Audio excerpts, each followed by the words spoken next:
তীব্র গরমে হঠাৎ বৃষ্টি জনজীবনে কিছুটা স্বস্তি এনে দিলেও কাক ভেজা বৃষ্টিতে নাকাল ঈদে ঘরমুখ যাত্রীরা বেশ বিড়ম্বনায় পড়তে হয়েছে তাদের।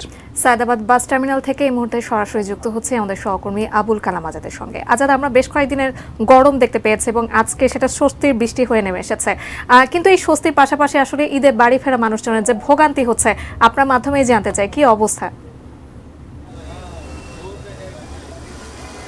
ধন্যবাদ আপনাকে। প্রায় আধা ঘন্টারও বেশি সময় ধরে জবুথবু অবস্থা। যারা ঈদে ঘরমুখ মানুষ, যারা মানে দূরপাল্লার যানবাহনে করে বাড়ি ঘরে ফিরে যাবেন, তারা কাঙ্ক্ষিত যে বাসটি রয়েছে অথবা অগ্রিম টিকিট কেটেছেন, কাউন্টারে এসে অপেক্ষা করছেন যখনই তাদের গাড়িটি পাচ্ছেন। সাধারণত রাজধানীতে একটু বৃষ্টি হলেই যানজট লেগে যায়, তার উপরে এখন দীর্ঘ সময় ধরে এই বৃষ্টিপাতের কারণে বাস টার্মিনাল সহ আশপাশের যেসব এলাকা রয়েছে এখানে বেশ বড় ধরনের যানজট তৈরি হয়ে গেছে, যার কারণে বেশ খানিকটা সময় লাগছে গাড়িগুলো আসতে। একটু যখন দেরি হচ্ছে, যাত্রীরাও তাদের কখন বাড়ি পৌঁছাবেন, প্রিয়জনের সঙ্গে দেখা করতে পারবেন দীর্ঘদিন পরে, সেজন্য তারা বেশ অধীর আগ্রহে অপেক্ষা করছেন।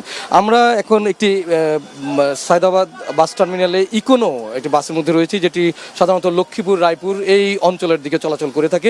এখানকার একজন গাড়ি চালকের সঙ্গে কথা বলবো। সাধারণত ঈদ এলেই আপনারা মানে অমানবিক পরিশ্রম করে থাকেন। আমরা যতদূর জানি যাত্রীদের অভিযোগ থাকে যে আপনারা কেউ বা গাড়ি চালানোর সময় কেউ ঘুমিয়ে গাড়ি চালায় কিংবা সমস্যা হতে পারে, যাত্রীদের ভোগান্তি হয়। তাহলে এই যে গাড়িটা রেখে আবারও আপনাদেরকে ফিরতে হয় ঢাকায়, আবারও যাত্রী নিয়ে চলাচল করেন, এই বিষয়ে আপনি কি একটু আমাদেরকে বলবেন কেন আপনারা এই কাজটি করেন?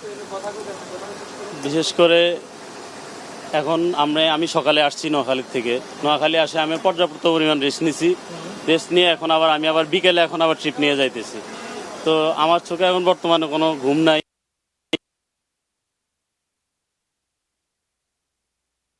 এবং এখন আবার যাত্রী নিয়ে যাওয়ার পরেই আবার ঢাকায় ব্যাক করবেন। এই যে আপনার এরকম মানে যাত্রীদের প্রতি আপনার দায়বদ্ধতা, এই দায়বদ্ধতার স্বীকৃতি হিসেবে অথবা কেউ কখনো আপনি এই যে এত যাত্রী আপনার ঈদে ঘরমুখ মানুষের সঙ্গে যাচ্ছে, কেউ কি কখনো আপনাকে ঈদের শুভেচ্ছা জানিয়েছেন? ঈদের শুভেচ্ছা জানায় বলতে এখানে 40 জন যাত্রী আছে। আমরা একটু বলি আপনাকে শুভেচ্ছা জানিয়েছি এটি নিউজের পক্ষ থেকে, যেমনি আপনাকে আমরা শ্রদ্ধা জানাচ্ছি, তেমনি গিয়ারের পক্ষ থেকে এটি ড্রিঙ্কস তাদের পক্ষ থেকে ঈদের শুভেচ্ছা। ধন্যবাদ আপনাকে।